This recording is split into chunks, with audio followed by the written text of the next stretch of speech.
இந்தியாவில் இருந்து புறப்படும் முக்கிய விமானங்கள் ரத்து செய்யப்பட்டதால் மும்பை பெங்களூரு விமான நிலையங்களில் பயணிகள் கடும் அவதிக்குள்ளாகினர்.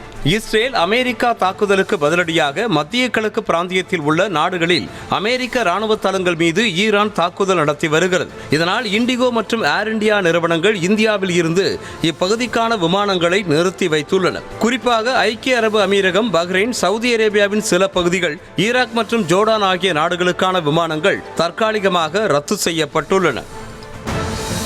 மத்திய கிழக்கில் பதற்றம் அதிகரித்திருக்கும் நிலையில் மத்திய சிவில் விமான போக்குவரத்து அமைச்சகம் டெல்லியில் 24 மணி நேர பயணிகள் உதவி கட்டுப்பாட்டு அறையை அமைத்திருக்கிறது. அமெரிக்காவும் இஸ்ரேலும் இணைந்து ஈரான் மீது தாக்குதல் நடத்தி வருகின்றன. பதிலுக்கு மத்திய கிழக்கு பிராந்திய நாடுகளில் உள்ள அமெரிக்க ராணுவ தளங்கள் மீது ஈரான் தாக்குதல் நடத்தி வருகிறது. இதனால் துபாயில் உள்ள 2 சர்வதேச விமான நிலையங்கள் மூடப்பட்டுள்ளன. மேலும் பல்வேறு நாடுகளிலும் விமான நிலையங்கள் மூடப்பட்டு விமான சேவைகளும் ரத்து செய்யப்பட்டுள்ளன. மேலும் பல்வேறு நாடுகளின் வான்வெளிகளும் மூடப்பட்டு இருப்பதால் இந்திய பயணிகளின் நலன் கருதி 24 மணி நேர உதவி மையத்தை சிவில் விமான போக்குவரத்து அமைச்சகம் அமைத்துள்ளது.